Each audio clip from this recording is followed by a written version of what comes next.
Hello friends, வணக்கம். வாங்க இன்றைக்கி நம்ம வீடியோவில் சூப்பரான ஒரு லஞ்ச் மெனு உப்பு பருப்பு ரசம் அதோட கத்திரிக்காய் புளிக்கூட்டு ஈஸியான மெத்தடில் நல்லா டேஸ்டியாக எப்படி பண்ணுறதுன்னு பார்க்கலாம். உப்பு பருப்பு ஒவ்வொருத்தரும் ஒவ்வொரு விதமாக செய்வாங்க. நான் வந்து எங்கள் வீட்டில் எந்த மாதிரி செய்வோமோ அதை தான் இதில் செஞ்சு காமிச்சிருக்கேன்.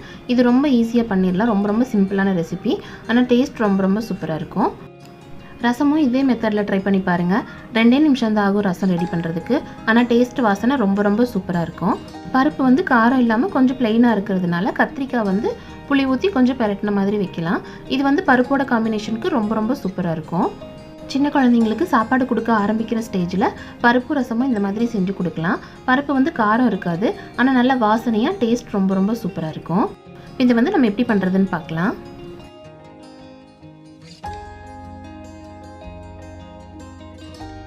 ஃபஸ்ட் இதுக்கு தேவையான அளவுக்கு துவரம் பருப்பு வந்து நல்லா கழுவிட்டு வேக வச்சிடலாம். இப்போ தேவையான அளவுக்கு தண்ணி ஊற்றிட்டு கொஞ்சமாக மஞ்சள் தூள் போட்டு விசில் வச்சுக்கலாம். இப்போ பருப்பு வேகிற டைமில் நம்ம காயெல்லாம் கட் பண்ணிவிட்டு ரசம் கலந்து வச்சிடலாம். இப்போ கத்திரிக்காய் வந்து தேவையான அளவுக்கு கட் பண்ணி இந்த மாதிரி தண்ணியில் போட்டு வச்சுக்கலாம். இப்போ வெங்காயம் வந்து கத்திரிக்காய் தாளிக்கிறதுக்கு மட்டும் தான் தேவைப்படும். கொஞ்சமாக பெரிய வெங்காயத்தை இந்த மாதிரி பொடியாக கட் பண்ணி எடுத்துக்கலாம். அதோட சின்னதாக ஒரு தக்காளி, எல்லாத்துக்குமே தேவையான அளவுக்கு கருவேப்பிலை கொத்தமல்லி வந்து க்ளீன் பண்ணி எடுத்துக்கலாம். இப்போ ரசம் வைக்கிறதுக்கு தேவையான அளவுக்கு தக்காளி வந்து கட் பண்ணி எடுத்துக்கலாம். இதை மிக்ஸி ஜாரில் சேர்த்து இந்த மாதிரி அரைச்சி எடுத்துக்கலாம்.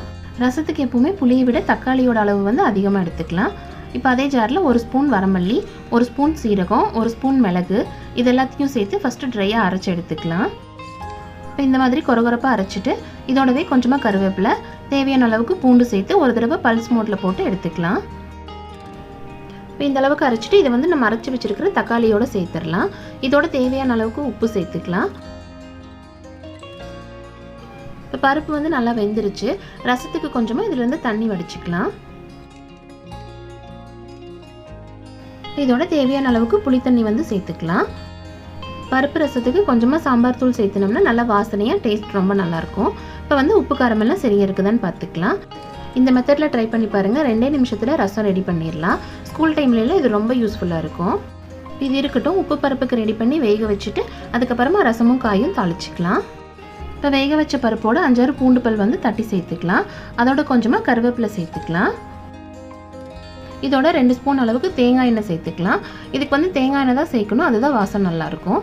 அதோட 1 ஸ்பூன் அளவுக்கு சீரகம் சேர்த்துட்டு தேவையான அளவுக்கு உப்பு சேர்த்து இது எல்லாத்தையும் நல்லா கலந்து விட்டுட்டு மறுபடியும் ஒரு தடவை ஒரே ஒரு விசில் மட்டும் வச்சுக்கலாம். பூண்டும் சீரகமும் வேகிறதுக்காக தான் விசில் வைக்கிறோம், அதனால ஒரே ஒரு விசில் மட்டும் வச்சா போதும். இப்போ ரசம் தாளிக்கிறதுக்கு கொஞ்சமாக எண்ணெய் சூடு பண்ணிவிட்டு அதில் 1 ஸ்பூன் அளவுக்கு கடுகு சேர்த்துடலாம்.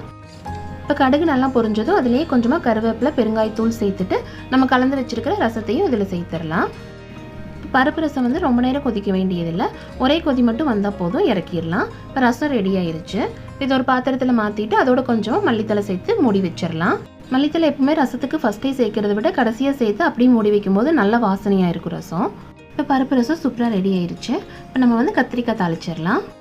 இப்போ எண்ணெய் நல்லா சூடானதும் கடுகு, உளுந்து, கடலைப்பருப்பு சேர்த்துடலாம். இதெல்லாம் நல்லா பொரிஞ்சதும் கருவேப்பிலையும் வெங்காயமும் சேர்த்து வதக்கிடலாம். இப்போ வெங்காயம் இந்த அளவுக்கு நல்லா வதங்கினதும் தக்காளியும் சேர்த்து வதக்கிடலாம். இப்போ வெங்காயம் தக்காளியெல்லாம் நல்லா வதங்கிடுச்சு. இதோட நம்ம கட் பண்ணி வச்சுருக்கிற கத்திரிக்காய் எல்லாத்தையும் சேர்த்துடலாம். இதோட கொஞ்சமாக மஞ்சள் தூள், தேவையான அளவுக்கு உப்பு, காரத்துக்கு தேவையான அளவுக்கு சாம்பார் தூள் சேர்த்துக்கலாம். இது எல்லாத்தையும் எண்ணெயிலே ஒரு தடவை நல்லா பரட்டி விட்டுடலாம். இதெல்லாம் பச்சை வாசம் போனதும் காய் வேகிறதுக்கு தேவையான அளவுக்கு தண்ணி சேர்த்துக்கலாம். இது எல்லாத்தையும் நல்லா ஒரு தடவை கலந்து விட்டுட்டு உப்பு காரமெல்லாம் சரியாக இருக்குதான்னு பார்த்துக்கலாம். இப்போ காய் வந்து ஒரு பாதி வேகட்டும், அதுக்கப்புறமா புளித்தண்ணி சேர்த்துக்கலாம். இது மூடி வைக்கலாம், காய் நல்லா வேகட்டும். இந்த டைம்லேயே ஒரு விசில் வந்து பருப்பு நல்லா வெந்துருச்சு, பூண்டு எல்லாமே நல்லா வெந்துருச்சு. இதை வந்து நம்ம மற்ற வச்சு லேசாக கடைச்சி விட்டுடலாம். இப்போ கடையும் போது பருப்பு திக்னஸ் கம்மியாக இருக்கும், ஆறுனதுக்கப்புறம் இன்னும் நல்லா கெட்டியாகிரும். அவ்வளோதான், உப்பு பருப்பு சூப்பராக ரெடி ஆயிடுச்சு. கண்டிப்பாக இதே மாதிரி ட்ரை பண்ணி பாருங்கள். ரொம்ப வாசனையாக நல்லா டேஸ்டியாக இருக்கும் பருப்பு. இப்போ கத்திரிக்காய் வந்து முக்கால்வாசி நல்லா வெந்துருச்சு. இப்போ இதோட கொஞ்சமாக புளித்தண்ணி சேர்த்துக்கலாம். புளி வந்து கொஞ்சம் பார்த்து சேர்த்துக்கலாம், ஏன்னா ஏற்கனவே நம்ம தக்காளியும் சேர்த்துருக்குறோம். இப்போ இந்த அளவுக்கு சேர்த்துட்டு நம்ம டேஸ்ட் பண்ணி பார்த்துட்டு திரும்ப தேவைப்பட்டால் மறுபடியும் கொஞ்சமாக சேர்த்துக்கலாம். இதோட 1/2 ஸ்பூன் வெல்லம் சேர்த்துக்கலாம். இது எல்லாத்தையும் நல்லா கலந்து விட்டுறலாம். இந்த தண்ணி நல்லா ட்ரை ஆக வரைக்கும் காய் நல்லா வேகட்டும். இப்போ தண்ணியெல்லாம் நல்லா ட்ரை ஆகி காய் நல்லா வெந்துருச்சு. இப்போ இதோட 2 டேபிள் ஸ்பூன் அளவுக்கு துருவின தேங்காய் சேர்த்து இது எல்லாத்தையும் நல்லா கலந்து விட்டுடலாம். கத்திரிக்காய் புளிக்கூட்டு சூப்பராக ரெடி ஆயிருச்சு.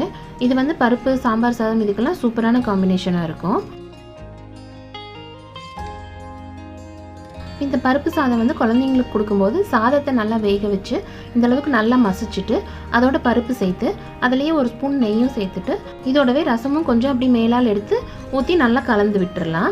இது கையிலேயே நல்லா மசிச்சு விட்டுக்கலாம். நம்ம சாம்பாருக்கு பருப்பு வேக வைக்கும்போது கூட கொஞ்சமாக தனியாக பருப்பு எடுத்து வச்சுட்டு அதோட இந்த மாதிரி ரசம் நல்லா கலந்து கொடுக்கலாம். டேஸ்ட் ரொம்ப ரொம்ப சூப்பராக இருக்கும். இந்த லஞ்ச் காம்பினேஷன் கண்டிப்பாக ஒரு தடவை ட்ரை பண்ணி பாருங்கள். ரொம்ப ரொம்ப சூப்பராக இருக்கும். எல்லாருக்கும் ரொம்ப பிடிக்கும். செஞ்சு பார்த்துட்டு எப்படி இருந்துச்சுன்னு கமெண்ட்டில் சொல்லுங்கள். இந்த வீடியோ பிடிச்சிருந்தா லைக் பண்ணுங்கள். உங்கள் ஃப்ரெண்ட்ஸ் அண்ட் ஃபேமிலிக்கு ஷேர் பண்ணுங்கள். மறக்காமல் நம்ம சேனலை சப்ஸ்கிரைப் பண்ணுங்கள். தேங்க்யூ.